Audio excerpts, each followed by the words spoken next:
Bom, nós vamos começar a nossa conversa hoje já com os mitos e verdades, gente, porque o que rola de conversinha aí, até na internet, né? E assim, dá para acreditar em tudo aquilo que a gente lê? Não sei, porque tem muita fake news, né?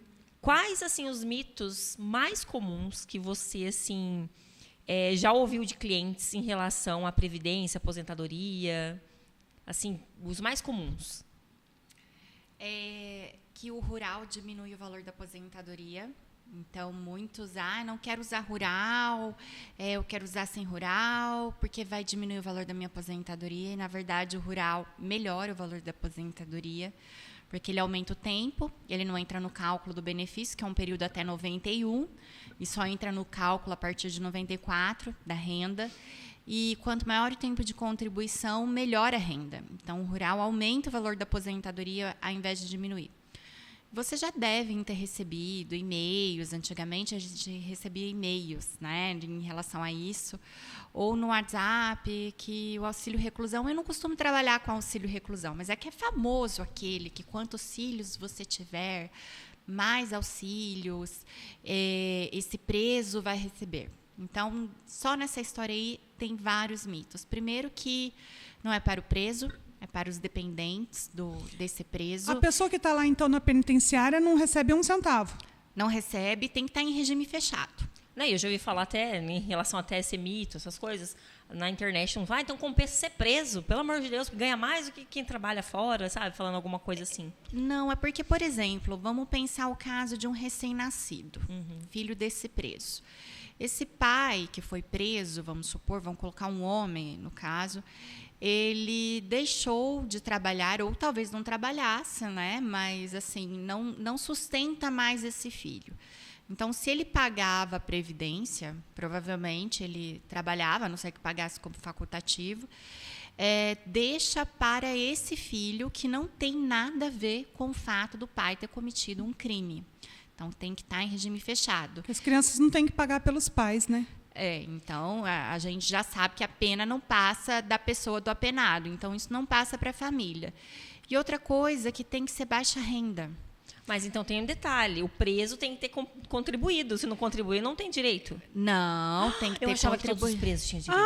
Ele tem que ter trabalhado uma vez na vida, com carteira assinada, ou ele tem que estar trabalhando. Ou contribuiu como facultativo. Olha, por isso todo mundo fala que o preso ganha mais que quem trabalha. Mentira. Eu achava que era todos eles ganhavam. Não. E também, gente, é só baixa renda que recebe. E não é um valor fixo.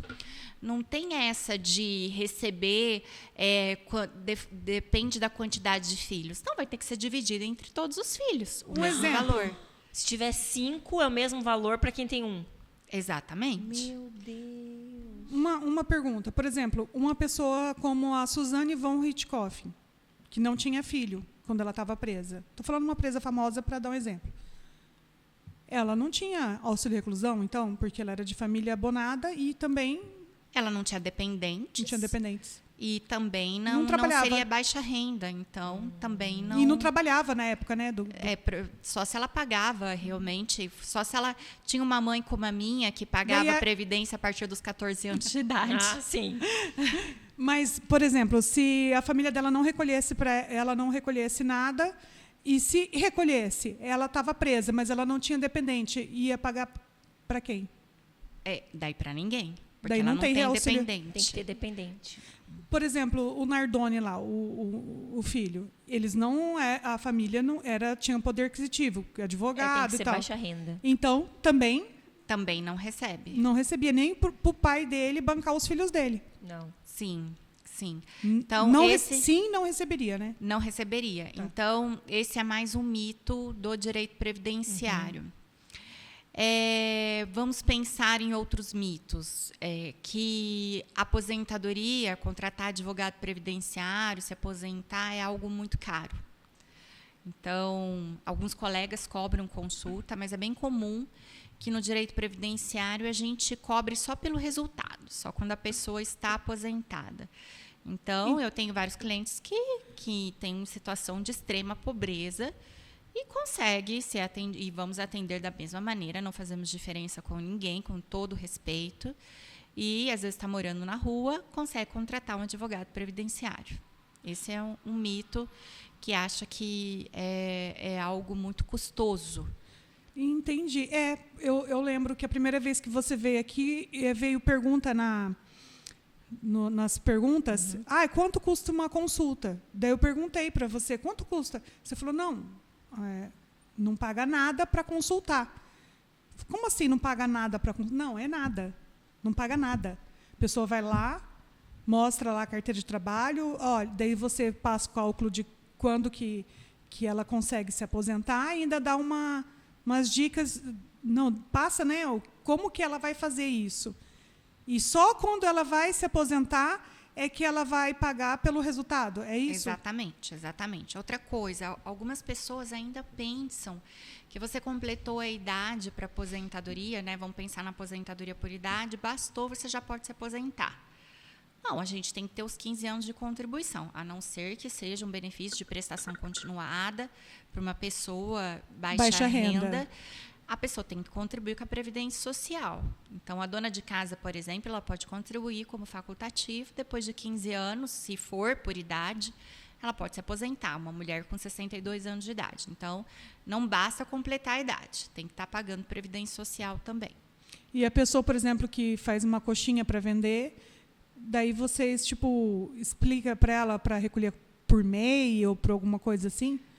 Várias dessas pessoas têm MEI. Outra coisa, o MEI ele não se aposenta por tempo de contribuição. É verdade e é mito também. É verdade se ela pagar só como MEI, mas se um dia ela quiser se aposentar por tempo de contribuição, ela pode pagar a complementação de 5% para 20%, e ela consegue se aposentar por tempo de contribuição. Não deixa de ser verdade, mas tem uma solução. Outra coisa, quando a gente fala do seguro-desemprego, né? Se tem como, no período de seguro-desemprego, pagar previdência ou não, se computa para aposentadoria. O seguro-desemprego não computa para aposentadoria, mas se você pagar como facultativo nesse período, vai computar para aposentadoria. É que tem gente que fala assim, não compensa receber o seguro-desemprego porque vai demorar mais para se aposentar. Mas dá para você pagar a parte, desde que não seja como autônomo. Pagou como autônomo, vai cortar. Pagou porque você está demonstrando que está exercendo atividade remunerada. Pagou como facultativo, computa o tempo e você não perde esse tempo. Olha. Nossa, até para isso precisa da orientação do advogado previdenciário. Sim. Outra coisa também, a pessoa pensa que quando ela está recebendo um benefício por incapacidade, não está computando tempo nenhum, ela fala, não vou querer receber benefício por incapacidade, daqui a pouco eu vou somar tempo para aposentadoria, daí eu parei, vou ficar recebendo esse benefício e não vou ter tempo para aposentadoria. Pode ficar tranquilo, está recebendo um benefício por incapacidade, automaticamente o período está sendo computado para aposentadoria. Ai, nossa, eu já vi gente falando isso. Está lá morrendo, não consegue assumir a função, mas vai trabalhar morrendo, mesmo tendo direito a auxílio por incapacidade, porque desconhece os seus direitos. Agora, um dos casos campeões que as pessoas... tem 2 mitos em relação à pensão por morte. Campeão é, casei e perdi a pensão por morte. Não é verdade também. A pessoa pode casar de novo e vai receber. Perdia. Não, era uma das discussões da reforma da Previdência. Ela foi bem tenebrosa, a reforma da Previdência, mas pelo menos isso eles não mexeram.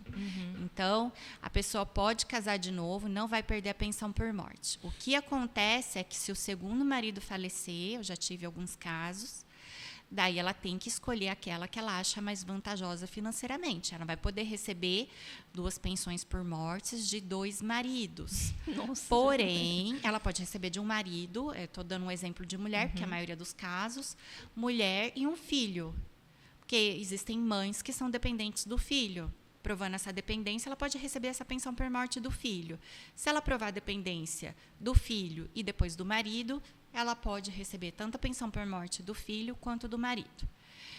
E um outro mito é que a pessoa pensa que você recebendo a pensão por morte, você não vai receber aposentadoria. Não mexeram nisso na reforma da Previdência. Você pode receber os 2 benefícios, não sendo um assistencial, né? Porque o assistencial você não pode acumular, não pode ter renda, então você não pode receber outro benefício. Assistencial é o benefício que a pessoa que não tem condição financeira recebe, BPC. pessoa de baixa renda. Exatamente. Daí você pode receber os 2 benefícios, só que se eles forem maior que o salário mínimo, aquele de menor valor sofre um decréscimo. Esse teve alteração com a reforma da Previdência. Antes de 2019, novembro de 2019, não tinha decréscimo.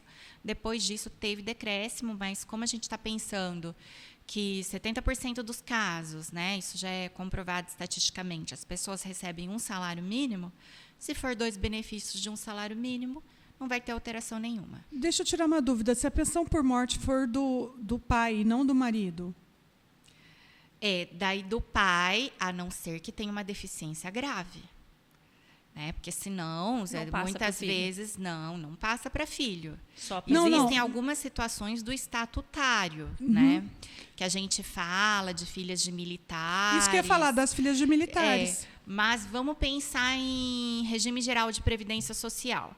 Você tem que demonstrar uma deficiência grave, senão você não vai receber. Daí, o mais indicado, inclusive, é você entrar com uma ação para demonstrar, uma ação de curatela, para demonstrar que esses pais são responsáveis pelos cuidados, inclusive cíveis, desse filho, inclusive assinar por ele, coisas de banco. Ele não responde mais civilmente por nada. Mas essas pessoas, olha só, se for uma família que planeja bem e tem condições financeiras para isso, pode receber 3 benefícios previdenciários. Pensão por morte da mãe, pensão por morte do pai, e mais a aposentadoria dele também se pagar como facultativo. Deficiência grave não vai trabalhar, né? As pessoas têm a curatela, os pais têm a curatela, mas vindo a faltar os pais, é algo muito preocupante para uma pessoa que tem uma deficiência grave, intelectual. Isso entra autismo também? Se for grave, sim, tem que ser bem grave. É porque tem vários autismos que a pessoa consegue ter uma vida quase que normal, vamos dizer assim, né?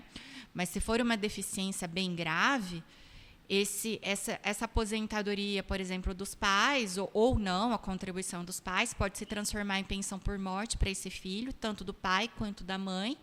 E eles pagando como facultativo para esse filho, ele também pode se aposentar no futuro. E pode se aposentar como pessoa com deficiência também mais cedo. Então, por idade, mulher 55 anos de idade, homem 60 anos de idade, ou por tempo de contribuição com um período menor, lembrando que o cálculo da renda é o melhor que tem.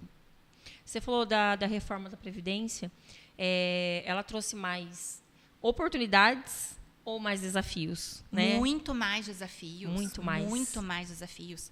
Não tem comparação. Então, é muito triste. Assim, existem várias aberrações com a reforma da Previdência. Já comentei muito sobre isso, mas assim, a gente está passando aí por quase mais de 5 anos de reforma da Previdência. Então, é sempre bom relembrar. Algumas das coisas estarrecedoras. Então, você está pensando numa aposentadoria por invalidez, né? O benefício por incapacidade permanente. Você sabia que a pessoa pode receber um valor inferior, o cálculo é um valor inferior àquele que está recebendo por incapacidade temporária? Então, vamos pensar num pai de família. Nossa! Duro, hein? Vamos pensar num pai de família que ele era o provedor da casa. Nossa. E ele ficou totalmente incapaz. Para você aposentar por invalidez no Brasil, praticamente você tem que estar acamado. E ele vai receber 60% e aumentar 2% depois dos 20 anos, a cada ano de contribuição.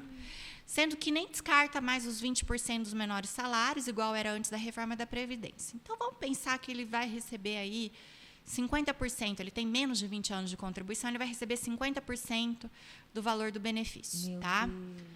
E não tem condição de trabalhar, e tem que sustentar a família e ainda está doente. Sendo que, se for por incapacidade temporária, ele receberia 91% da média. Então, uma coisa assim, desumana de pensar. Fora isso, existe uma regra de transição bastante rigorosa, e uma pontuação muito alta, idade mínima bem elevada para aposentadoria especial, que é aquela pessoa que trabalhou em condição insalubre ou periculosa. E essa pessoa que muitas vezes começa a trabalhar em tenra idade, ela vai demorar a ter que ficar numa atividade que causa malefício para a sua saúde. É uma aposentadoria criada para tirar essa pessoa do agente nocivo antes que ela tenha um prejuízo muito grande para a sua saúde e obrigou essa pessoa a ficar até uma idade elevada para se aposentar. Já que a gente estava falando do benefício por incapacidade permanente, a gente pode falar na pensão por morte, porque aquela pessoa que não era aposentada era calculado conforme a aposentadoria, é calculado conforme a aposentadoria por invalidez. Tá? Os dependentes recebem conforme a aposentadoria por invalidez que esse decujus, esse falecido, teria direito. E já que teve um decréscimo muito grande no valor da aposentadoria por invalidez, esse cálculo da pensão por morte ele sofre duplo decréscimo. Porque já houve o decréscimo que não é mais 100%, a pensão por morte é 50% mais 10% por dependente. E ela é calculada conforme a aposentadoria por invalidez que esse falecido teria direito, caso não aposentado. Então, vai sofrer um duplo decréscimo. Ai, que dó. Nossa, gente, isso é um absurdo. E daí a gente está pensando numa idade muito elevada para aposentadoria. E essa idade muito elevada para aposentadoria, que com o passar do tempo só vai existir a voluntária, que seria por idade, mulher 62 anos, homem 65 anos de idade, sendo que essas pessoas, o último dado que o IBGE apresentou é que pessoas acima de 65 anos estão no mercado de trabalho, representam 0,3% da população, tá? Mercado formal. A gente percebe, isso faz parte da minha tese de doutorado, que a partir dos 55 anos, essas pessoas que não têm autoescolaridade, que estão saindo do mercado de trabalho, porque essas pessoas com trabalhos manuais não conseguem se manter até uma certa idade no mercado de trabalho, elas se veem sem emprego, sem aposentadoria. Então, a gente vai ter um problema econômico muito grande lá na frente, que essas pessoas vão estar numa condição de miserabilidade e todo mundo vai sofrer, porque, por exemplo, um empresário que tem seu supermercado não vai poder vender carne mais para essa pessoa que tinha um emprego, tinha a condição de ter uma vida melhor. Com isso, vai aumentar os programas assistenciais e a dívida pública vai aumentar. Vai ser oneroso. O Estado vai ficar inchado. Nossa. Deixa eu te fazer uma pergunta. Quando a pessoa está no auxílio temporário, na invalidez temporária, e ela passa para definitiva, para aposentadoria por invalidez definitiva, ela tem um prazo para passar? Não tem um prazo. Então é melhor ela ficar no temporário. É o que eu falo para os meus clientes. Fica no Gente, temporário. fica no temporário, para que sair? A não ser, eles ficam assim, mas eu tenho que passar por perícia toda hora, porque tem alta programada. Eu falei assim, faz alta programada, você vai receber menos dinheiro. Se isso, por acaso, porventura acontece, eu tento descobrir se essa incapacidade é anterior à reforma da Previdência, provar isso, então dizer que o fato gerador está lá atrás, então o cálculo tem que ser 100%, ou então a gente tem que entrar na discussão sobre a inconstitucionalidade dessa norma, que a gente está com realmente essa discussão. Por isso que você tem que fazer direito constitucional, para toda hora estar provando a inconstitucionalidade de algumas coisas que eles fazem. Exatamente. Nossa, você tem que pesquisar lá, meu Deus do céu. Tem que decorar a Carta Magna, que fala. Exatamente, Carta Magna. E os benefícios negados? Eu acho que provavelmente deve acontecer, né? Não sei se tem uma porcentagem assim, ou é mínimo que acontece. Se acontece de benefícios negados, vocês conseguem reverter? Como que é? A maioria das vezes consegue? Como que acontece? No INSS a maioria é negado. Sério? Principalmente porque chega a casos mais difíceis, você tem que provar rural, o INSS é super sistemático, é como se eles tivessem uma lei própria. Então, o rural, por exemplo, eles só vão querer que o documento seja em nome próprio, que seja original. Sendo que a gente sabe que um regime de economia familiar, quando tem um pai de família, por exemplo, já que é casos mais antigos, difícil que fosse a mãe, né? Essa pessoa que fosse a provedora do lar, chefe de família. Então, você tem que provar os documentos, por exemplo, em nome do pai, às vezes em nome do irmão.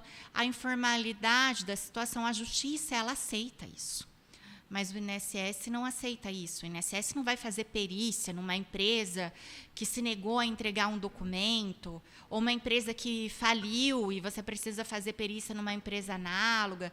Tem diversas situações. Há casos que o INSS é mais assim, ele é mais benéfico para o cliente. Então, ele entende que o rural pode ser computado a partir dos 8 anos de idade e a justiça, na maioria das vezes, não. Né? Então, a gente entra em recurso quando quer provar tudo isso.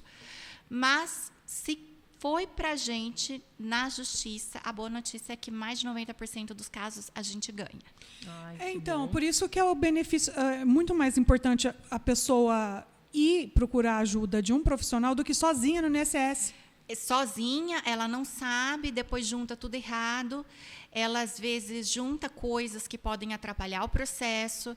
Ela perde atrasados, porque cada vez que eu tenho que começar um processo do início, que eu não posso aproveitar o que está lá atrás, eu vou perdendo atrasados. Então, essa pessoa está perdendo muito mais dinheiro do que a renda que ele está, de repente, destinando para o advogado. Está perdendo muito mais dinheiro, porque ela perdeu meses, ela perdeu anos, às vezes. Entendi. E eu tinha uma pergunta que ficou aqui no meu coração, na hora que você falou sobre periculosidade e penosidade, né? Penosidade, ela não existe mais. Não existe mais? Ela não existe mais. Ela tem uma discussão para voltar a existir, mas ela não existe mais. Então, por Você exemplo, pode explicar para quem está ouvindo qual que é a diferença de periculosidade e penosidade? Sim, a gente pode pensar em penosidade, por exemplo, um cortador de cana. Por incrível que pareça, gente, uma das profissões mais difíceis do mundo, ela não dá direito a você se aposentar mais cedo. Não dá direito à aposentadoria especial. Tá?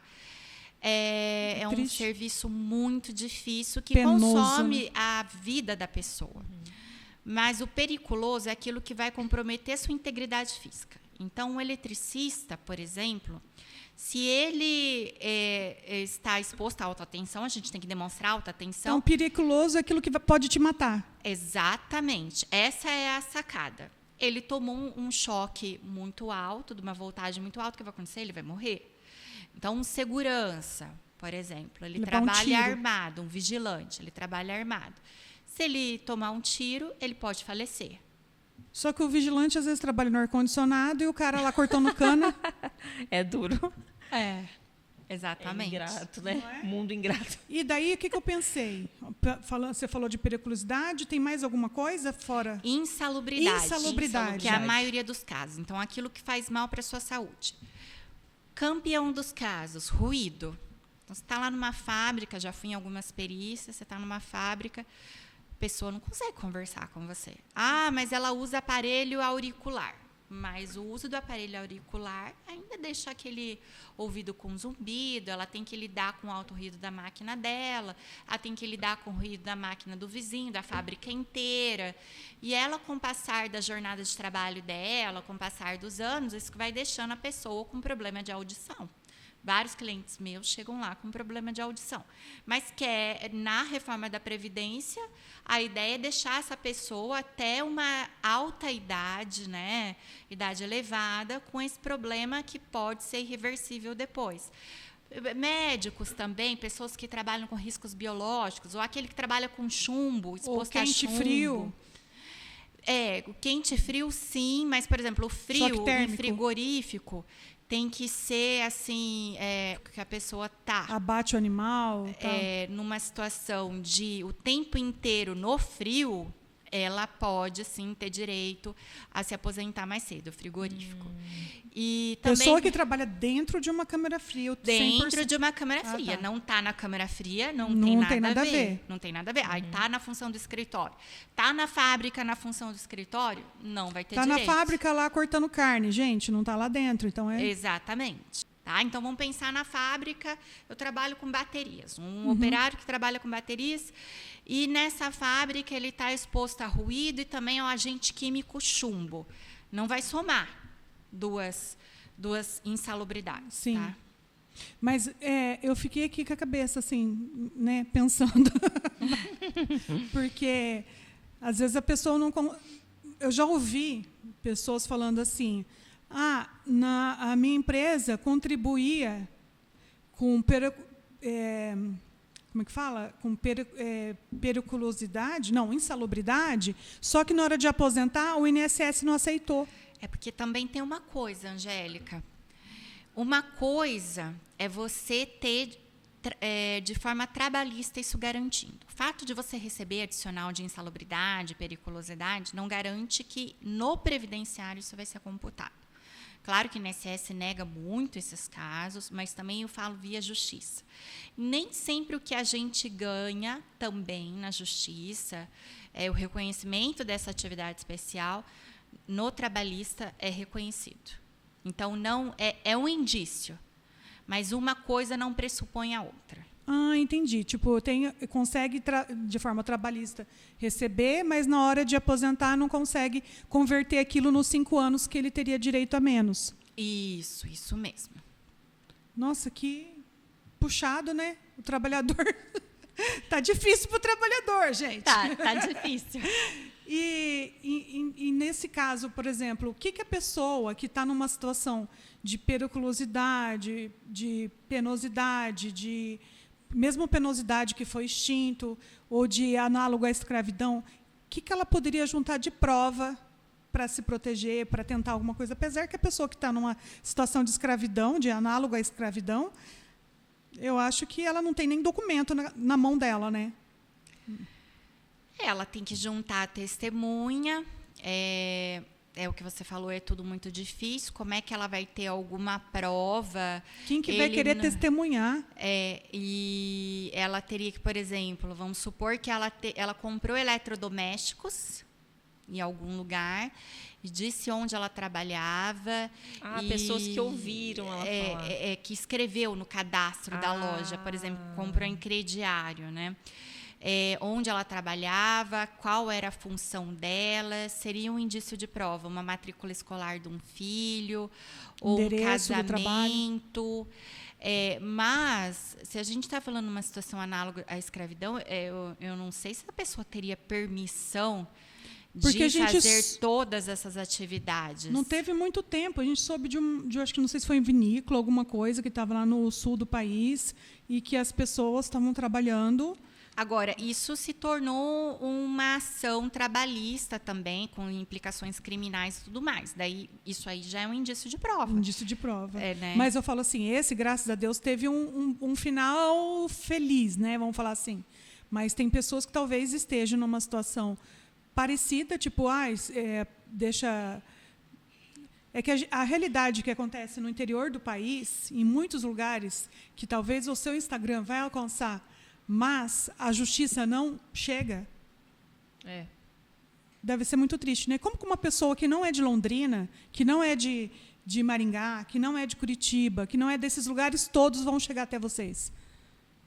Bom, tem um atendimento online, nós temos os escritórios físicos, em Londrina são 4, mas eu, pelo menos 2 vezes na semana, atendo os clientes online. Então, é uma demanda que cresce muito, está crescendo muito. Então, eles, às vezes, acessam a calculadora do escritório, entram em contato com a gente, ou entram em contato diretamente com o meu Instagram, já que é tão informativo, né? Tanto que esse vídeo, por exemplo, hoje, vai acabar saindo no Instagram, os vídeos que eu gravo sobre direito previdenciário. Essa pessoa entra em contato comigo e eu atendo. Eu não atendo só no Brasil, eu atendo muita gente no exterior. Eu atendo o cliente que eu tenho para atender amanhã é do Japão. Às vezes a pessoa está morando em Portugal, outros estão morando nos Estados Unidos, outros estão morando no Reino Unido, na França, né? Então, e essas pessoas, às vezes, têm direito a se aposentar tanto lá no seu país, que está trabalhando, quanto aqui no Brasil. E tem um acordo internacional para isso. Então, e daí, quem está assistindo, seria interessante que enviasse esse vídeo para alguém, talvez que esteja precisando dos serviços da Advocacia Benedetti e que está em outro país ou que está nos confins do Brasil, porque o Brasil é muito grande, e às vezes você tem uma tia às vezes você tem uma tia lá no interior, às vezes tem um parente lá no Amazonas, ou, né, lá em Manaus, ou lá no Piauí, porque o Brasil... Eu tenho clientes no Tocantins, vai no do Pará, Iapoque ao Chuí, né? em Minas Gerais, Rio de Janeiro, São Paulo, muitos locais. Então, são todos bem-vindos e basta procurar as redes sociais da Advocacia Benedetti. Ou a minha própria, ou né? da Carla Benedetti, manda um recadinho, o pessoal seu vai responder e encaminha esse corte, por exemplo, provavelmente vai ter algum corte dos vídeos que a gente está conversando aqui, né? E se chegar um para você, encaminha para alguém da sua família que esteja precisando desse atendimento especializado, porque às vezes ele vai direto no INSS, como a gente falou, vai e às vezes produzindo prova errada contra si mesmo e prejudicando. E perdendo dinheiro. E como simplificar essa burocracia do INSS? Porque é tão burocrático, como você disse, né? Tantas coisas que tem que mostrar, Então, como simplificar tudo isso, né? Tem que entender do assunto. Por isso que é importante contratar um advogado, muitas vezes. Às vezes a pessoa, não tem como provar isso, tem no extrato do INSS, perdi minha carteira, tem no extrato. Como que eu vou juntar para provar esse período sem registro? Como que eu vou juntar toda essa documentação? Nossa, o INSS mandou exigência. O que eu vou fazer? Exigência, que você tem que cumprir alguma determinação do INSS. A pessoa não sabe, às vezes, olhar o site do INSS, juntar o documento, junta errado. Falar, não quero pagar advogado depois que conquistar o benefício. Que ela está perdendo mais dinheiro em não ter contratado, porque vai ter que começar tudo do zero, depois tem que consertar o erro da pessoa, pior ainda. E se for a distância, assim, vocês vão... como vocês fazem? É tudo protocolado, tudo online, né? Nossa,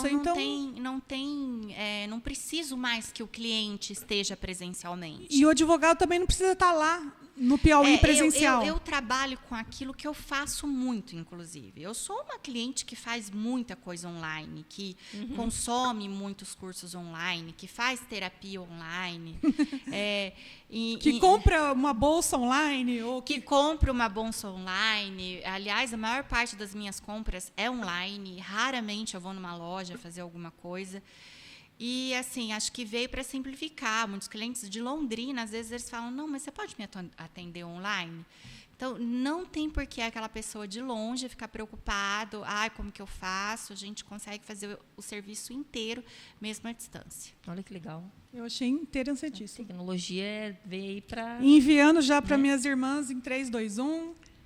Brasil, na França. E a questão da inteligência artificial, que é o auge agora, né? Tudo é a inteligência artificial. Como que é a previdência do futuro, né? Esse atendimento online já é a previdência do futuro, que é uma realidade que está acontecendo, mas que vai se intensificar muito mais.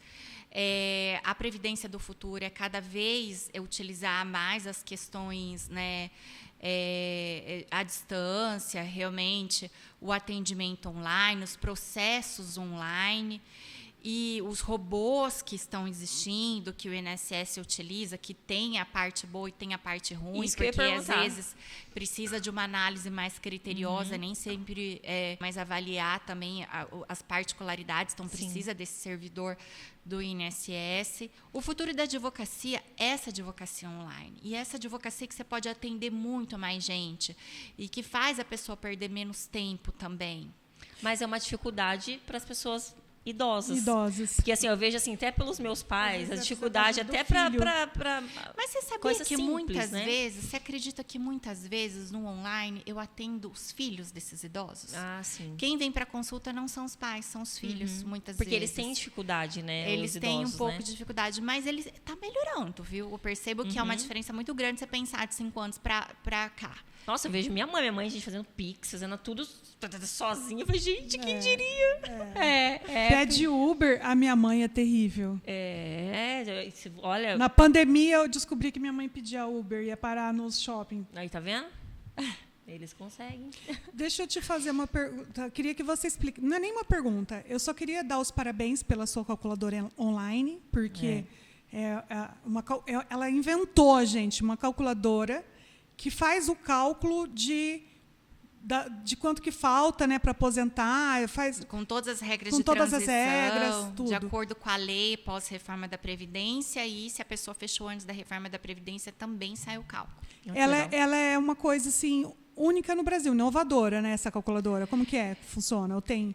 O INSS tem o simulador dele, né? Mas em escritório de advocacia, que eu saiba, eu teria que pesquisar, sim, inovadora.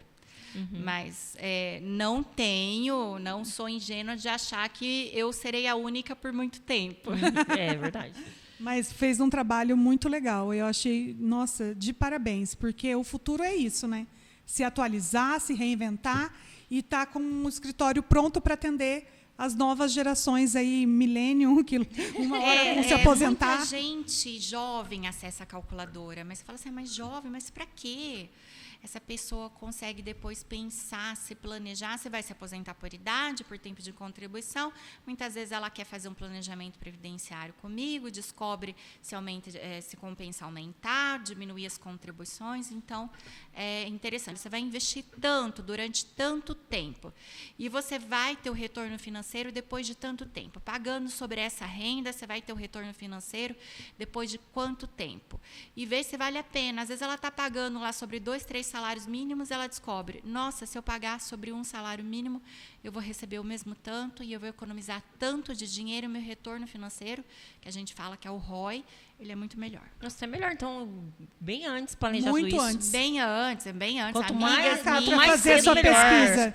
Eu faço planejamento previdenciário de várias pessoas com 30 e poucos anos. Eu acho que está Eu na acho que hora eu já de tô marcar a atrasada. consulta do Elton e da Cátria. Não, já estou até atrasada já. Já tinha que ter visto isso já há mais tempo. Há mais tempo. Isso. E quais mudanças assim você acredita assim na legislação daqui para frente, assim, porque Olha, eu falo que é difícil de piorar. Porque não é possível, né? Daqui para frente Não é só para possível. trás. Não. porque Não assim, é o possível. buraco a cova foi muito, Meu Deus. foi muito funda, sabe, na última reforma da Previdência. Mas por incrível que pareça, ainda tem gente que vem com umas propostas que parecem que eles querem piorar. Ah, não é possível. Então, já teve discussão da desvinculação do salário mínimo, ainda bem que isso não logrou êxito. Eu acho que uma reforma ampla, estou pensando positivamente, vai demorar para ocorrer, né? Porque a conta já não fecha economicamente falando, assim, do ponto de vista socialmente, num contexto social e econômico do Brasil, ela já não está fechando. Então, como é que eles podem piorar um pouco mais? É muito comum que eles se comparem com os países europeus, o que é, assim, de uma patifaria imensa, porque a qualidade de vida e a expectativa de vida das pessoas num país europeu é completamente diferente do Brasil. Então, você não tem como comparar esse tipo de coisa. Claro que você pode avaliar as boas práticas, o que pode melhorar. Não sou contra a reforma da Previdência, porque a gente tem que pensar, assim, no aumento da idade dessas pessoas, mas a gente tem que fazer uma reforma da Previdência condizente, que tem a ver com o nosso sistema econômico e social. Uma vez uma pessoa falou assim, eu não lembro aonde, se você quer ver a diferença social que a gente tem aqui no Brasil, São Paulo procura um cemitério em bairro muito chique e vê quanto tempo, em média, anda lá por dentro e vê quanto tempo, em média, as pessoas viveram. E depois vai para um cemitério da periferia e vê a média que essas pessoas alcançaram. Então, É diferente. Então, e uma das reformas que eu, inclusive, defendo é que tem que ter uma diferença de acordo com a faixa etária dessa pessoa e de acordo com a profissão, ou, às vezes, até de acordo com a região do Brasil. Porque daí, às vezes a pessoa vira e fala assim, mas meu tio viveu 106 anos. Eu tenho um tio que viveu 106 anos. Então, mas um para quantos? Então, uma pessoa com alta escolaridade, ela trabalha com mais de 65 anos tranquilamente. Né? Uma pessoa que está lá no operário, na função que ele, se continuar aquela função, ele vai morrer, ele consegue trabalhar e ele consegue voltar à escolarização dele para procurar daí a partir de então um outro trabalho? O meu tio, que trabalha lá no escritório, supervisor da área judicial, fez faculdade depois dos 50 anos. Quantos fazem isso? Difícil. É. Não dá nem para responder. Uma pergunta difícil. E eu fico bem preocupada. E eu acho que você também deve ter escutado muita coisa. Eu queria saber se isso é mito ou verdade. Vieram com alguma coisa no sentido de que a escala 6x1, se a hora que acabar a escala 6x1, vamos acabar com a aposentadoria. Mito ou verdade? Não, eu não acredito que a aposentadoria vai acabar tão cedo. Então, porque economias inteiras, às vezes, de cidades, elas se sustentam por causa da previdência, por causa da aposentadoria. Porque eu estava observando, porque saiu bastante coisa na mídia, né, contra, a favor, independente. Na Europa, eu percebo que a escala já é menor. Ela já não é já não se trabalha 40 horas, 44 horas semanais lá, né, e já é uma carga horária menor. Depende, se for imigrante, você tem que... imigrante, né, amor? A imigrante vai trabalhar 12 horas por dia, irregular. Depende. Imigrante vai trabalhar nos piores empregos. Muito. Mas, lá, por exemplo, lá na França, eu lembro que a professora não dava aula lá na quarta-feira. As crianças só ia para a escola quem pagasse para fazer a colônia de férias, tipo uma colônia de férias na quarta. Então, eu estudava segunda, terça, na quarta não, daí quinta e sexta. Então, já era um dia da semana de descanso para o professor, e eu acho que esse professor que dava aula na segunda e na terça e descansa na quarta, deve voltar muito mais revigorado para quinta e sexta, né? Sim. Daí descansa o sábado e domingo, então já é uma escala de 4 dias. Sim, isso mesmo. Então, em alguns setores, eu acho que seria até benéfico, porque eu imagino que o professor venha com mais energia para ensinar melhor e com mais paciência, né, para as crianças, enfim. E por conta disso, alguns empregos já não trabalham na quarta, porque não tem aonde deixar o filho na quarta, então já é o dia que vai ficar com o filho. Então, alguma coisa já modifica de outro lugar. Então, eu vou trabalhar segunda, terça, quinta e sexta. Por quê? Porque na quarta meu filho não tem aula. Então, já modifica também a relação de trabalho. A relação familiar. Com outros lugares também, né? Então, eu imagino que talvez seja, às vezes, até benéfico. Então, às vezes, uma coisa que é mito para a gente acaba sendo uma realidade benéfica. E o medo, né, esse medo acaba causando mais pânico do que, de fato, alguma coisa real, né? Não sei.